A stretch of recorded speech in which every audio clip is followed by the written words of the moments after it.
Hola a todos, espero se encuentren muy bien. Nuevamente visitándolos a sus casas, esta vez con una nueva clase. Vamos a tratar el día de hoy el tema de los números reales. El objetivo principal que tiene esta clase es realizar los cálculos y estimaciones que involucran el uso de los números reales aplicándose en los intervalos reales. Vamos a recordar un poco lo que hemos visto hasta ahora en cuanto a sistemas o conjuntos numéricos. El primer conjunto numérico que hemos recordado ha sido el conjunto de los números naturales. Un conjunto que ustedes miraron muy bien cuando se encontraban en la básica y su mismo nombre lo dice, natural. Es decir, los que vamos a usar para contar de manera natural. Única y exclusivamente para contar. Luego recordamos un poco el conjunto de los números enteros, simbolizado con la letra Z, que incluye a los naturales como enteros positivos, pero le sumamos las cantidades negativas. Luego aparece el conjunto de los números racionales, simbolizado con la letra Q. Este conjunto está formado por todos los fraccionarios, los naturales y los enteros. Recuerden también que los fraccionarios generan tres tipos de números decimales. Pueden ser decimales exactos, es decir, que después de la coma en algún momento termina el decimal. Decimales periódicos puros, significa que después de la coma hacia la derecha se repite de manera infinita un mismo número.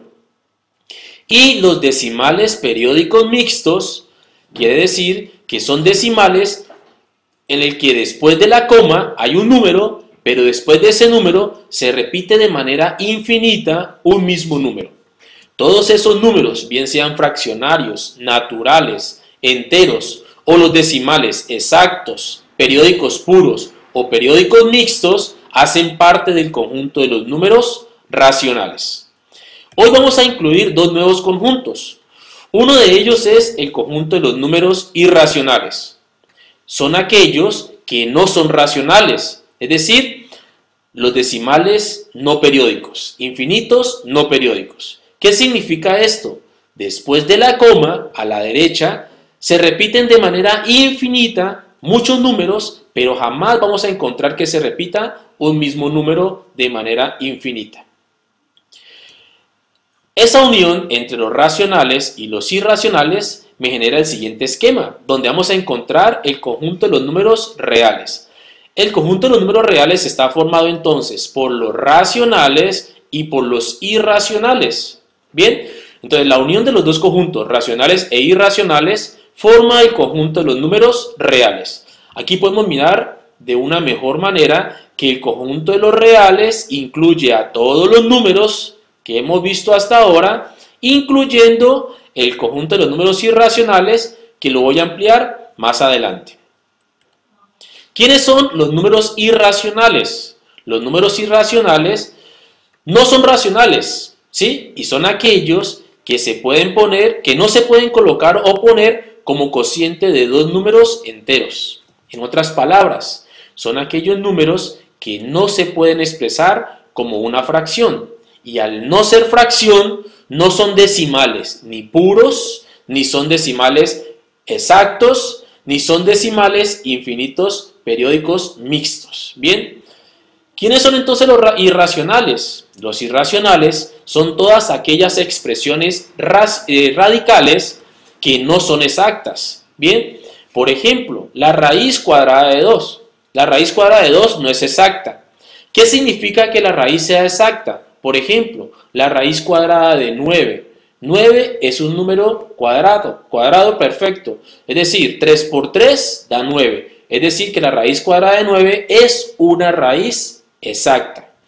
Como la raíz cuadrada de 2 no es exacta, entonces después de la coma, el valor aproximado de la raíz cuadrada de 2, después de la coma, es infinita. Jamás vamos a poder determinar dónde termina. Y además, después de la coma se repiten una cantidad de números que no son periódicos, es decir, nunca se va a repetir el mismo número. Además de las raíces cuadradas no exactas, también aparecen las raíces cuya potencia enésima es distinta del exponente que tiene el valor de la cantidad subradical. En otras palabras, todas las cantidades radicales que no sean exactas son irracionales. Hay un número irracional que es muy popular en el ámbito matemático, es el número pi. Ese número pi es un irracional y es uno de los números que más ha cautivado a los matemáticos. Entonces, el número pi representa o equivale aproximadamente a 3,141592 y se extiende de manera infinita y jamás va a ser periódico. Los números decimales no periódicos son irracionales, para que recordemos un poco esa parte. Es decir, que si usted tiene en la recta real, por muy pequeño que sea el intervalo, hay infinitos números irracionales. Bien, ahora sí vamos a ampliar un poco más el concepto de número real. Los números reales, entonces, está formado por la unión de los racionales y los irracionales. Y a ellos le vamos a llamar números reales. Y lo vamos a simbolizar usando la letra R, R mayúscula. Ese conjunto de los números reales ya representa todos los números que aparecen en la recta real. Y a ello le vamos a llamar a esa recta, a todo el conjunto de números que aparecen dentro de esa recta, la vamos a llamar recta real. ¿Listo? Entonces, vamos a ver cómo hacemos para ubicar cualquier número real dentro de la recta real. Entonces vamos a dividirlo en dos conjuntos. Recordemos cómo se ubicaban los números racionales, naturales, enteros y fracciones, que son los racionales. Los racionales, como podemos ver, se ubican en la recta real dependiendo el valor que nos den. Por ejemplo, el valor 1, 0, menos 1, estos son valores enteros o en este caso naturales. Valores exactos. Entre estos valores existen números decimales, por ejemplo, 0,75 o 1,07 periódicos, se repite de manera infinita el 0,7, o 7 cuartos, ¿sí? O 7 cuartos, que también lo podemos ubicar. ¿Cómo hacemos para ubicar, por ejemplo, 7 cuartos? Pues hacemos la división 7 entre 4 e encontramos el valor aproximado de estos números racionales. Ya hemos visto ese tema en la guía número 2. Ahora bien, ¿cómo hacemos para ubicar números irracionales? En este caso, que son radicales. Recordemos, podemos hacer dos opciones. Una primera opción es calcular la raíz haciendo uso de nuestra calculadora y ubicar de manera aproximada ese valor en la recta real. Y otro puede hacer haciendo uso del teorema de Pitágoras. ¿Qué dice el teorema de Pitágoras? Pues el teorema de Pitágoras dice que debemos sumar los dos valores al cuadrado para que nos dé el valor cuadrado, en este caso, de una diagonal. Como tenemos que vamos a ubicar en la recta real a raíz cuadrada de 2, al aplicar el teorema de Pitágoras, vamos a encontrar lo siguiente. Pero ¿de dónde sacamos la raíz cuadrada de 2? Haciéndolo de manera gráfica. Supongamos que tenemos un cuadrado donde todos los lados valen 1, ¿sí? Un cuadrado donde todos los lados valen 1. A ese cuadrado le vamos a trazar la diagonal. Si hacemos uso del teorema de Pitágoras, este lado de acá, que vale 1, y este lado de acá, que vale 1, al sumarlos con sus respectivos cuadrados, 1 al cuadrado más 1 al cuadrado, determinamos el valor de esta diagonal. Si aplicamos el teorema de Pitágoras, obtenemos que ese valor es la raíz cuadrada de 2.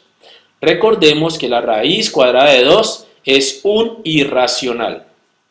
Al tomar esta recta o esta diagonal y proyectarla sobre la recta numérica o sobre la recta real, encontramos que donde cae esa recta es aproximadamente el valor de la raíz cuadrada de 2. Como se puede dar cuenta, es un número más grande que 1. Aproximadamente es 1,41. Es un número más grande que 1. Ahora bien, si queremos seguir ubicando sobre la recta real esas raíces que no son exactas o todos los números de forma radical, pues simplemente volvemos a crear o a tomar una altura. En este caso la altura sigue siendo 1. Trazamos una nueva diagonal y obtenemos un triángulo rectángulo. Este triángulo tiene como altura 1 y como distancia desde este origen hasta este punto el valor de raíz cuadrada de 2. Si aplicamos el teorema de Pitágoras, esta diagonal vale raíz de 3. Si la proyectamos sobre la recta real, nos encontramos que la recta real, es decir, el número raíz de 3, queda ubicado aproximadamente a la derecha de la raíz cuadrada de 2. Y ahí podemos seguir de manera infinita ubicando esas raíces no exactas o números de forma radical. Vamos a mirar unos ejemplos de lo que hemos visto hasta ahora, es decir, que tienen que ver con conjuntos numéricos. Bien, al analizar los siguientes números decimales, vamos a clasificarlos como racionales o irracionales. Veamos pues. Tenemos que 1,73, 20, 58 y sigue de manera infinita. Este número después de la coma se repite de manera infinita, es decir, después de la coma sale una cantidad de números que son infinitos, pero en ningún momento se van a repetir, es decir, que son infinitos no periódicos. Y al ser infinitos no periódicos, forman parte del conjunto de los números irracionales. Miremos un segundo ejemplo, 0,28. 0,28, ahí terminó el número decimal, lo que significa que este número decimal es un número decimal exacto. Y al ser un decimal exacto, hace parte del conjunto de los números racionales.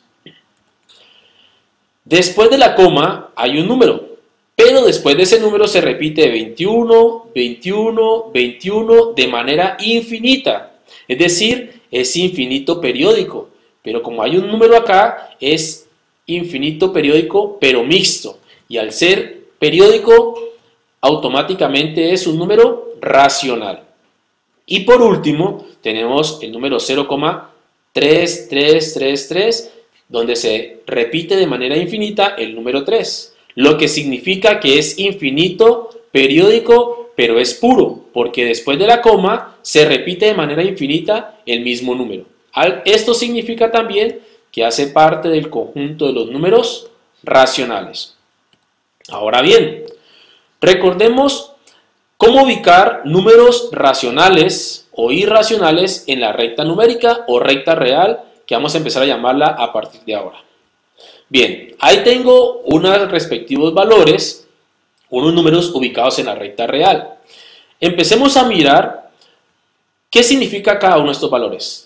Por ejemplo, 14 sobre 7. 14 sobre 7, al dividir 14 entre 7, me da aproximadamente o exactamente 2.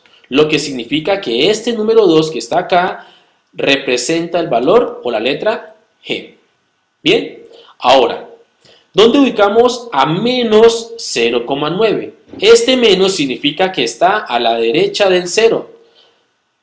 Acá, a la derecha de nuestras pantallas. ¿Cierto? O a la izquierda, hablemoslo así, si lo miramos de esa manera. En esta parte, hacia ese sector de acá, están los números negativos. Como es menos 0,9, quiere decir que casi vamos a llegar al número 1. Por eso, al llegar al número menos 1, casi a menos 1, encontramos la letra C. Es decir, que menos 0,9 representa este valor menos 0,9, la letra C. Al hacer la división 2 entre 20, pues este valor es positivo, es decir, que se encuentra hacia el sector de los positivos, y en este caso es un número que debe ser más pequeño que 1. ¿Por qué? Porque el numerador es mucho más pequeño que el denominador, y al ser más pequeño que 1, vamos a empezar con 0, y algún valor. En este caso, la letra que vamos a tener acá sería la letra D. Al hacer la división, me da este valor que es un poco más grande que 0, pero menor que 1. ¿Dónde queda ubicado 2,5? 2,5 significa la mitad entre 2 y 3, es decir, exactamente la mitad entre 2 y 3 encontramos aquí a la letra F. 6 dividido 5 o 6 quintos. 6 dividido 5 al hacer la división va a ser un número más grande que 1, es decir, más grande que 1 encontramos en este caso a la letra E. Si hacemos la división encontramos el valor exacto. Menos 9 quintos. 9 quintos negativo, al hacer la división vamos a tener un número mucho más grande que 1. Es decir, que podemos encontrar en este caso el valor de la letra B, donde encontramos el valor que es un poco más grande que 1, pero más pequeño que menos 2. Y finalmente, al dividir 9 entre 4, encontramos un número más grande que 2 y de la parte negativa, es decir, que la letra que vamos a buscar acá es la letra A. Bien, ahí ubicamos algunos números racionales en la recta real. Vamos a mirar ahora el concepto de intervalo real. Intervalo real son pequeños grupos o pequeños conjuntos de números que se encuentran dentro de la recta real. Vamos a mirar qué significa intervalo abierto o intervalo cerrado. Entonces, tenemos dos tipos de intervalos. En este caso, intervalo abierto. ¿Qué significa intervalo abierto? Que vamos a tener el valor, un conjunto de números entre A y B, y como es abierto, vamos a usar paréntesis. ¿Qué significa? Que vamos a tener unos números entre dos números que van a ser como los extremos de ese intervalo. Entre A y B hay una cantidad de números infinita, pero al hacer abiertos no voy a incluir ni a la letra A ni voy a incluir a la letra B. Es decir, que los números que tengo acá resaltados o señalados van a estar dentro de A y dentro de B sin incluir, ¿cierto? Y sin incluir en este caso a los extremos A y sin incluir a los extremos B. Existe el concepto de intervalo cerrado. En este caso vamos a tener prácticamente lo mismo que lo anterior, pero vamos a incluir esta vez a los extremos tanto a A como a B. Por eso el punto acá va a ser un punto negro, es decir, estamos tomando el valor tanto de A como de B. Y para tener una diferencia entre estos dos intervalos, vamos a utilizar el corchete o el paréntesis. Paréntesis indica que no voy a tomar el número y en la gráfica va a quedar un punto blanco o abierto. Y el corchete significa que sí voy a tomar el número y en la recta va a quedar un punto negro. Bien, entonces aquí vamos a incluir a los dos extremos, números que están entre A y B, incluyendo tanto a la A como a la B. Tenemos intervalos semiabiertos. No se preocupen por esos nombres, simplemente estoy haciendo la formalidad del concepto de intervalo, pero en últimas procuro explicarlo de una manera más práctica para ustedes. Intervalo abierto o semiabierto significa que puede estar cerrado en un lado y abierto en otro, o lo contrario, abierto en un lado y cerrado en otro. Por ejemplo, este primer conjunto tenemos que está cerrado porque está el corchete acá y está abierto porque está el paréntesis. Significa los números que están entre A y B contando a la letra A o al número A, pero no contando al número B. De manera infinita todos los números que están incluidos acá. Cuando vayamos a incluir, tenemos que utilizar el igual, mayor o menor igual. Y cuando no querramos incluir, debemos utilizar el mayor o el menor estricto. Ahora vamos a hacer unos ejemplos de este concepto de intervalo real. Tenemos abierto en este caso a la izquierda y cerrado a la derecha. Como se pueden dar cuenta, tenemos varias opciones. Números comprendidos entre A y B, no incluyo la A, pero sí incluyo al valor B. Y por último tenemos las semirrectas, donde no vamos a tener números comprendidos entre ciertos números, sino que vamos a tener o a la derecha de ese número o a la izquierda de ese número. Entonces, por ejemplo, intervalo. Siempre aquí aparece un símbolo que es el símbolo del infinito. Como es negativo, son números muy pequeños, es decir, desde los números muy pequeños, o en este caso abierto en A, desde la letra A sin incluir el número A o la letra A, hacia la izquierda, es decir, todos los números más pequeños que A, los más pequeños que A, se representan X menores que A, los más pequeños que A, sin incluir a A. Ahora bien, aquí tengo los números más pequeños o iguales que A, desde la letra A hacia la izquierda, es decir, los más pequeños que A. Aquí tenemos números más grandes que A, Es decir, desde A hacia la derecha, lo más grande es que A. Cuando hablamos de más grande está a la derecha. Cuando hablamos de más pequeño se encuentra a la izquierda. En este caso, sin incluir, porque aquí sería abierto. Y por último, los números mayores o iguales que A. Desde el valor de A contando a la A hacia la derecha. Bien, miremos entonces ahora sí unos ejemplos para clarificar este concepto de intervalo real. Vamos a representar en notación de intervalo, de conjunto o gráficamente según corresponda a cada intervalo real. Bien, tenemos números, en este caso recuerden que estamos hablando de los números reales mayores o iguales que 5. De manera intuitiva podemos decir que los números mayores o iguales que 5 serían 5, 6, 7, 8 y hasta el infinito, ¿cierto? En ese caso, más infinito. Gráficamente, si podemos ubicar en la recta real el número 5, como estamos hablando de números más grandes o iguales, el número va a incluir al 5, más grandes o iguales que 5. Y como son mayores, es decir, más grandes, son todos esos números que van a estar hacia la derecha del 5. Esta sería la notación de conjunto, esta es la forma gráfica del intervalo y la notación de intervalo como tal serían desde el número 5 incluyéndolo, es decir, corchete, hasta el más infinito. Del 5 hasta el más infinito. ¿Perfecto? Miremos un segundo ejemplo. En este caso tenemos un intervalo, una notación de intervalo, que son los números que van desde menos 2 hasta 7. Abierto en 2 porque está el paréntesis, pero cerrado en 7 porque está el corchete. Es decir, si en la recta real ubicamos estos dos números, menos 2 iría abierto, punto blanco, y el 7 iría cerrado, un punto pintado. ¿Quiénes son esos números que están entre menos 2 y 7? Pues los números que quedaron entre ellos, comprendidos entre menos 2 y 7. Si queremos mirar esto como notación de intervalo, serían los números que quedaron entre el menos 2 y el 7. Bueno, aquí sería un 7, cometí un pequeño error.